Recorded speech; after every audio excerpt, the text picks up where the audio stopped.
Assalamualaikum warahmatullahi wabarakatuh.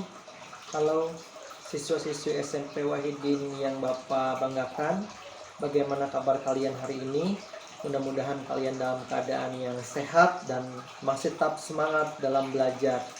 Kembali lagi ya bersama Bapak Aditya Nugraha dalam pelajaran Bahasa Indonesia untuk siswa kelas 7A sampai dengan siswa kelas 7D. Anak-anakku yang Bapak banggakan, kemarin kita sudah membahas tentang pengertian dari teks narasi, ya. Kemudian ada ciri-ciri teks narasi, dan yang terakhir unsur pembangun dalam teks narasi. Baik, sebelum Bapak melanjutkan ke pembelajaran pada hari ini, alangkah baiknya apabila kita berdoa terlebih dahulu. Berdoa dipersilakan. Sebelum belajar, Bismillahirrahmanirrahim. Raditu billahi rabba wa bil islami dina wa bi muhammadin nabiyya wa rasula.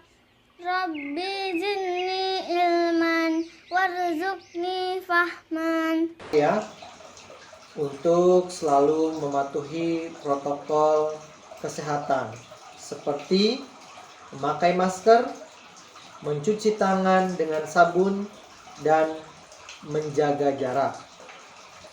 Baik, coba Bapak ingin bertanya dulu kepada kalian yang ada di rumah, apa itu pengertian dari teks narasi? Ada yang masih ingat? Ya, benar sekali. Teks narasi adalah teks yang menceritakan suatu peristiwa di mana peristiwa tersebut adalah peristiwa yang imajinatif atau hayalan. Nah, ciri-ciri teks naratif atau narasi ada yang tahu? Ya, yang pertama ya, adanya tokoh. Ya, tokohnya di sini adalah memiliki keunikan ya. Yang kedua, ada hal-hal aneh ya atau keajaiban ya. Yang ketiga, terdapat latar ya atau tempat peristiwa. Terus ada lagi apa? Ya, tepat sekali, adanya ide ya. Nah, sekarang masih ingat unsur pembangun teks narasi itu apa saja? Ya, unsur teks narasi ada 6 ya. Yang pertama, tema. Kedua, tokoh. Ketiga, penokohan. Keempat, alur. Kelima, latar. Dan keenam adalah amanat. Jangan lupa ya, ada 6 unsur pembangun teks narasi. Nah, pembelajaran hari ini masih tentang teks narasi ya, adalah memahami jenis-jenis teks narasi. Ya. Jadi sekali lagi Bapak jelaskan bahwa pembelajaran hari ini, tujuan pembelajaran hari ini adalah memahami jenis-jenis teks narasi. Ada apa saja jenis dari teks narasi tersebut? Yang pertama adalah narasi ekspositorik. Ya. Apa itu narasi ekspositorik? Ya. Adalah narasi yang mengisahkan serangkaian peristiwa nyata dan fakta. Nah, di sini jenis atau isi karangannya bersifat nyata. Ya, artinya benar-benar terjadi. Ya, contohnya, nah ini ya.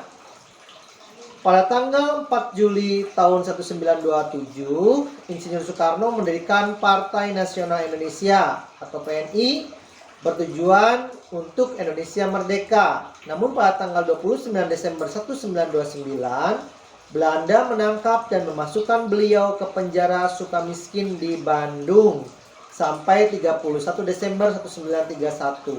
Soekarno dibebaskan. Kemudian ia bergabung dengan Partindo. Namun untuk kedua kalinya ia ditangkap dan dibuang ke Ende Flores pada tahun 1933. Kemudian dipindahkan ke Bengkulu. Setelah melewati perjuangan yang panjang, bersama Bung Hatta, Bung Karno memproklamasikan kemerdekaan Republik Indonesia pada tanggal 17 Agustus 1945. Nah, ini adalah contoh dari narasi ekspositori. Artinya apa? Di sini peristiwanya itu ya adalah benar-benar terjadi. Siapa tokohnya? Tokohnya itu adalah Insinyur Soekarno. Dan di situ ada juga Bung Hatta ya, atau Bapak Muhammad Hatta. Nah, di mana tempatnya? Nah, di situ dijelaskan ya, ada di Sukamiskin Bandung, Ende Flores. Nah, itu adalah latar tempatnya. Jadi ini peristiwanya benar-benar terjadi. Nah, ini contoh dari narasi ekspositori. Yang kedua ya adalah narasi artistik. Ya, apa itu narasi artistik? Ya, adalah teks narasi yang mengisahkan suatu karangan bersifat imajinasi atau fiksi. Jadi di sini isi karangannya adalah hal yang fiksi. Betul sekali ya, hayalan. Artinya di sini tidak benar-benar terjadi. Contoh, di suatu sore Tony hendak mencari kayu bakar ke hutan yang letaknya di belakang rumah. Tony pergi ke hutan sendirian tanpa ditemani oleh kakeknya, karena ia tidak ingin merepotkan sang kakek. Tanpa ia sadari, ternyata ia terlalu jauh menuju ke dalam hutan. Malam pun datang dan suara-suara aneh pun terdengar. Tony pun merasa gelisah dan takut, karena ini merupakan pengalaman pertamanya menuju hutan sendirian. Itu termasuk ke dalam teks narasi artistik ya, karena bersifat imajinasi atau fiksi ya, isinya itu hayalan. Selanjutnya yang ketiga, ada teks narasi informatif ya. Apa itu teks narasi informatif?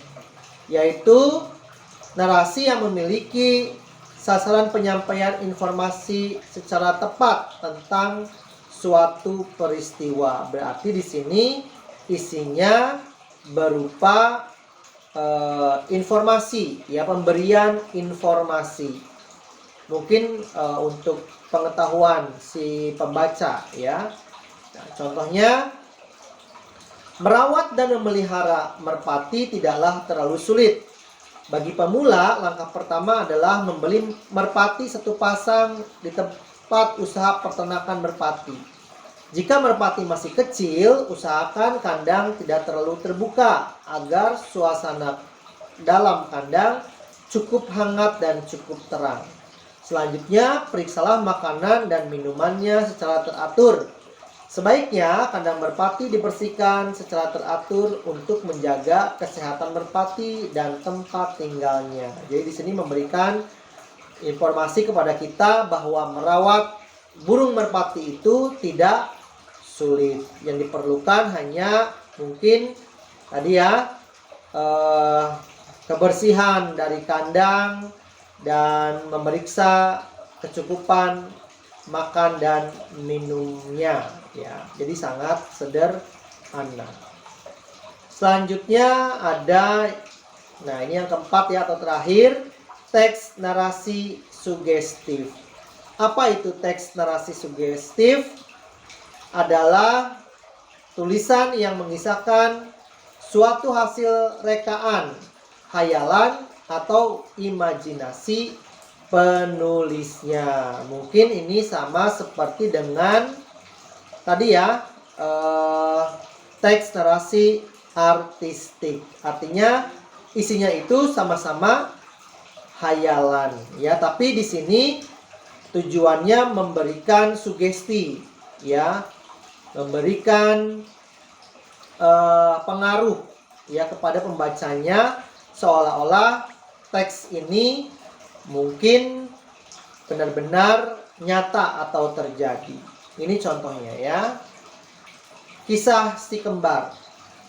Dua anak kembar tinggal di hutan belantara yang tidak memiliki ayah dan ibu. Kedua si kembar bernama Safa dan Marwa. Keduanya tinggal di sebuah gubuk dan aktivitas sehari-hari mereka adalah berburu binatang untuk dimakan.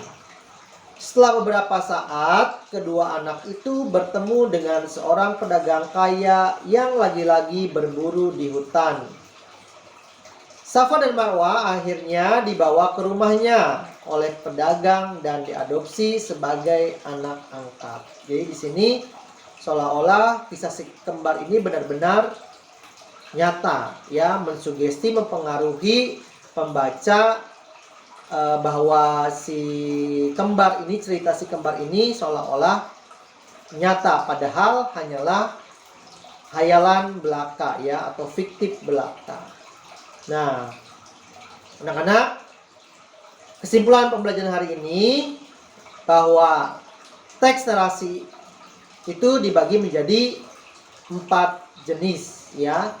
Ada narasi ekspositorik, ada narasi artistik, ada narasi informatif, dan ada narasi sugestif.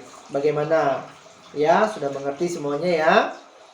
Nah, untuk materi selanjutnya, nah, masih tentang teks narasi ya, yaitu tentang struktur teks narasi serta kebahasaan dari teks narasi. Baik, anak-anakku yang ada di rumah, terima kasih kalian telah menyaksikan Bapak dalam pembelajaran hari ini. Mudah-mudahan apa yang Bapak berikan dapat kalian terima dan dapat dipahami.